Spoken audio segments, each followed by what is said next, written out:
Hey everyone, so today I'm going to go over all of the different kinds of finger tricks for M2s. I feel like this is something not a lot of people pay attention to, but if you're averaging anywhere under 1 minute, then this is a really easy way to drop some time. So I'll start off with the really basic stuff, and then towards the end of the video I'll get into some really advanced stuff. Probably the most common type of M2 is double flicking with your ring finger and your middle finger. I used to use this one and it's pretty bad, so if you want to get really serious about 3-blind, I would recommend switching to something else. Obviously there's still some really fast people who use this style of M2 like Jake, Angelo, and Josh, but if they use something else they could probably be a little bit faster. The main problem with this M2 is that if you do your M2, your index finger is stuck right here, so if you have to do U prime or S prime right after, it's really hard to transition into those moves, and it actually costs you a lot more time than you would think, especially if you're using M2 as your main method. The second kind of M2 that you shouldn't use is alternating your ring fingers like this. I'm not really sure if this is as bad as double flicking, but either way, if you want to get really good at 3-blind, I would recommend switching to something else. Before I get on to the good types of M2s, I just want to say that you should be able to do all of these styles of M2s with both hands. Whenever a comm has R moves, you should be using your left hand for M2s, and if it has L moves, you should be using your right hand. One style of M2 that can be really fast is double flicking, but instead of using your ring finger and your middle finger, you'll use your pinky and your ring finger. So this way, you have your middle finger to support the cube, and your index finger to do U prime and S prime. I think it's important to note that this style of M2 takes a lot of getting used to, at least from my experience, so I don't really recommend this one unless you're already really fast at it. The second fast style of M2 is what a lot of people call Ishaan M2. You're basically just doing an R wide and then M prime R prime at the same time. It's really fast, and in a comm it looks like this.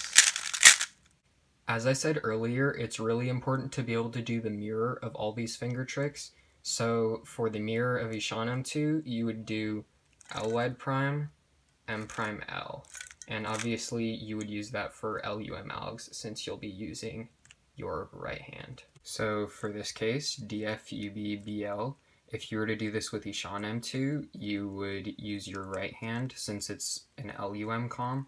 So it would be like this.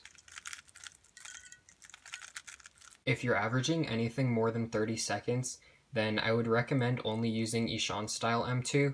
Obviously, learn how to do it with both hands, but in my opinion, it's not really worth it to learn double flick or to learn the third method that I'll show later, unless you're at least sub 30. So the last type of M2 is what a lot of people refer to as Gianfranco M2, where you just do R prime, M prime, R wide. It's basically the reverse of Ishaan M2. Instead of doing R wide at the beginning, you do R wide at the end. Personally, I like Ishaan style M2 a little bit better than this one, but I'll go into why this version is better for a lot of cases. So like I said earlier, this part of the video really only applies to people who are maybe sub 30 or sub 25, as this really makes no difference on your global average. Now I'm going to explain why Gianfranco M2 can be better than Ishaan M2 in a lot of cases. So if we look at a case like this, which is DF-FR-UB, if you were to do Ishaan M2, you will be forced to regrip.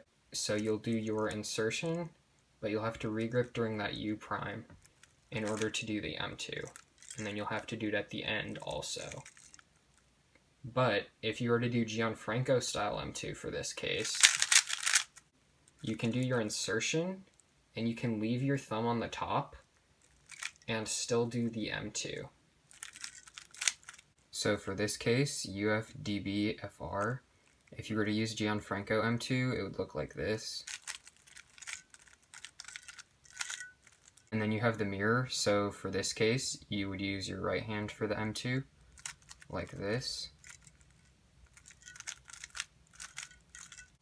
So obviously there's a very small time difference, but if you're somebody who cares a lot about having optimal comms, or you're aiming for sub 20 global, then this is definitely something that you should be considering. So that's about all there is to know about M2. Hopefully this video helps you improve at 3-blind, and thanks for watching.